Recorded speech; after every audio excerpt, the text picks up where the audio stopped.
సన్నాలకు రూ. 500 ప్రోత్సాహకం ప్రకటించడం పట్ల ప్రభుత్వంపై బారాస, భాజపాలు గయ్యమంటూ లేస్తుండ్రు.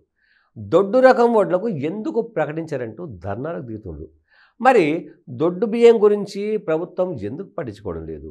ప్రభుత్వ ఉద్దేశం ఏంది? ఓసారి పరిశీలిద్దాం. దొడ్డు బియ్యం పెద్ద భారంగా మారుతోంది. రాష్ట్రంలోనే కాదు దేశంలోనూ దొడ్డు బియ్యం నిల్వలు భారీగా పేరుకుపోతున్నాయి. తెలంగాణలో గడిచిన 2 ఏళ్లుగా సన్నాల సాగు తగ్గుతూ వస్తుంది. అదే సమయంలో దొడ్డు బియ్యం సాగు భారీ స్థాయిలో పెరుగుతుంది. ఎంతలా అంటే 3 ఏళ్ల క్రితంతో పోలిస్తే దొడ్డు బియ్యం ధాన్యం దిగుబడి దాదాపుగా రెట్టింపైంది. సన్నధాన్యం దిగుబడి తక్కువ ఉండడం, నూక సమస్యలు ఎక్కువ కావడంతో రైతులు దొడ్డు బియ్యం వైపు మొగ్గు చూపుతున్నారు. సన్న బియ్యం సాగును క్రమంగా తగ్గిస్తూ వస్తున్నారు.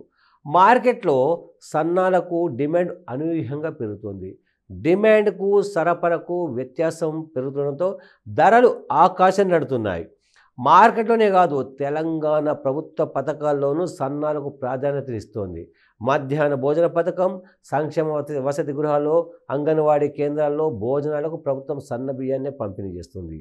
ఏటా వానాకాలం, యాసంగి సీజన్లలో సేకరించే దొడ్డు బియ్యాన్ని కస్టమ్ మిల్లింగ్ చేయించి ప్రజా పంపిణీ వ్యవస్థ ద్వారా రేషన్ కార్డుదారులకు, జాతీయ ఆహార భద్రతా కార్డుదారులకు పంపిణీ చేస్తుంది. ఇట్లా పౌరసరఫరాల శాఖ ద్వారా పంపిణీ చేయడానికి ఏటా 24 లక్షల మెట్రిక్ టన్నుల బియ్యం మాత్రమే అవసరం. ఉత్పత్తి మాత్రం 174 లక్షల మెట్రిక్ టన్నులుగా ఉంది. కేంద్రం కూడా దొడ్డు బియ్యం కొనుగోలుకు ఆసక్తి చూపలేదు. దాంతో దొడ్డు బియ్యం నిల్వలు భారీగా పెరిగిపోతున్నాయి. రేషన్ కార్డుదారులు దొడ్డు బియ్యాన్ని తీసుకుంటున్నా తినడానికి మాత్రం ఇష్టపడడం లేదు. తమ కోటా బియ్యాన్ని అమ్ముకుంటున్న ఉదంతాలున్నాయి. దీంతో రేషన్ కార్డుల ద్వారా కూడా సన్న బియ్యాన్ని పంపిణీ చేయాలని ప్రభుత్వం యోచిస్తుంది. నిజానికి రాష్ట్ర పౌర సరఫరా సంస్థ మిల్లింగ్ చేయిస్తున్న వాటిలో దొడ్డు బియ్యం వాటా 98% ఉండగా మిగతా 2% లోపే సన్న బియ్యం ఉంటుంది. సన్నాలకు పండించే రైతులకు క్వింటాకు 500 చొప్పున ప్రోత్సాహం ఇస్తామని రేవంత్ సర్కార్ ప్రకటించింది.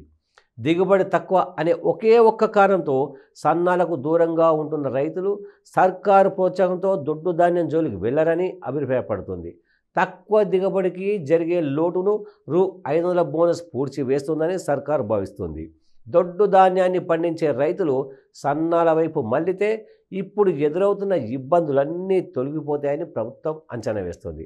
అంటే డిమాండ్ నేపథ్యంలో ధరలు తగ్గడం, ఆహార భద్రతా పథకానికి కూడా సన్నాలను పంపిణీ చేయడంతో పాటు దొడ్డు బియ్యం నిల్వల సమస్యను అధిగమించవచ్చని అభిప్రాయపడుతుంది.